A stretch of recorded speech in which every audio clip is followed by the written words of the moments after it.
விசாரணை படத்தினுடைய இயக்குனர் வெற்றிமாறன், படத்தினுடைய தயாரிப்பாளர் தனுஷ், படத்துல முக்கியமான ஒரு கதாபாத்திரமா சமுத்திரகனி பண்ணியிருக்கிறாரு. படத்தினுடைய கதாநாயகனாக இதுல தினேஷ் பண்ணியிருக்கிறாரு. கதாநாயகனுக்கு இணையான கதாபாத்திரமா முருகதாஸ் வலம் வந்திருக்கிறாரு. இவர்களை தவிர்த்து படத்துல மூணாறு ரமேஷ், கிஷோர், ராமதாஸ் இப்படி நிறைய கதாபாத்திரங்கள் நமக்கு பரிச்சயப்பட்ட முகங்கள் வித்தியாசமான கோணத்துல பயணித்திருக்கிறாங்க. முழுக்க முழுக்க ஒரு நாணல் கூட்டம். அந்த நாணல் கூட்டத்துக்கு நடுவில் ஒரு முட்டிங்க வரைக்கும் தண்ணி, அங்க என்ன இருக்குன்னு தெரியாது, பள்ளமா மேடா எதுன்னு தெரியாது. டைரக்டர் ஷாட் வச்சுட்டு உள்ள போங்கன்னா உள்ள போயிடணும்.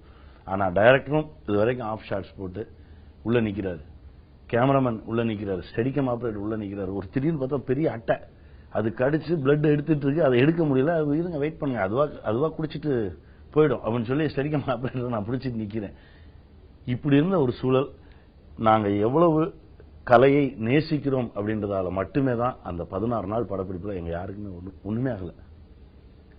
படப்பிடிப்பு முடிச்சுட்டு வந்து தூங்குவோம், கனவுல எல்லாம் வரும் அந்த அந்த அந்த சாக்கடை இது அது, அதுக்குள்ள நாங்க ஓடுறது, இதெல்லாம் கனவுல இருந்துகிட்டே இருக்கும். அதுக்குள்ளேயே இருந்தோம்.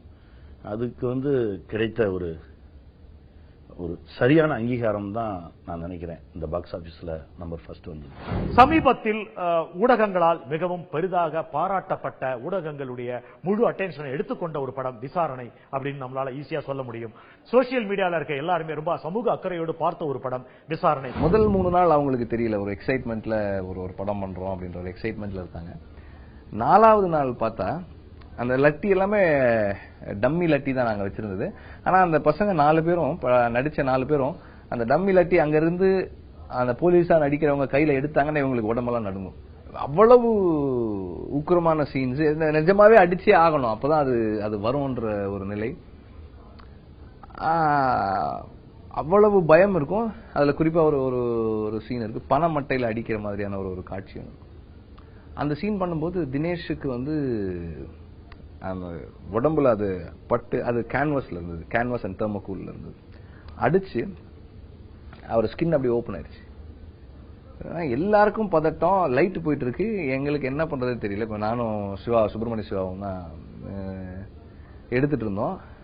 என்ன பண்றதுன்னு தெரியல, எப்படி ஒன்மோர் கேட்கணுமா என்னன்னு தெரியல. அடிக்கிற மாதிரி நடிச்சவர் அவர் அஜய் கோஷ் அதை கீழே போட்டுட்டு அந்த கட்டி பிடிச்சி அழுகுறாரு, தினேஷை கட்டி பிடிச்சி அழுகுறாரு. என்ன பார்த்து அப்படியே முறைச்சிட்டு இருக்காரு. அடுத்த டேக்கு போனாதான் அது கரெக்டா வரும். அப்போ தினேஷ் தான் நாங்க யாருமே கேட்கல, தினேஷ் தான் சொன்ன, sir ready sir, ready sir, அடுத்த டேக் போயிடலாம் சார், லைட் போ சார், ரெடி சார். இந்த கமிட்மெண்ட் இட்ஸ் வெரி ரேர். சந்தேக வழக்குல இவங்க கைது செய்யப்பட்டு விசாரணை கைதியாக மாற்றப்படுறாங்க. அதை தொடர்ந்து அவங்க மேல் செய்யாத ஒரு குற்றம் திணிக்கப்படுகிறது, ஜோடிக்கப்படுகிறது. அதிலிருந்து வெளிவருவதற்கு எதிர்பாராத விதமாக அங்க வரக்கூடிய தமிழ்நாடு காவல்துறையை சேர்ந்த சமுத்திரகனி அண்ட் டீம் உதவி செய்யறாங்க. அதே சமயம் அவங்க ரீஆப்ளிகேஷனா கேட்கக்கூடிய ஒரு உதவிக்காக அங்கே இருந்த கிஷோரை அவங்க கடத்தி கொண்டு வந்து தமிழ்நாட்டில் கொடுக்கறாங்க.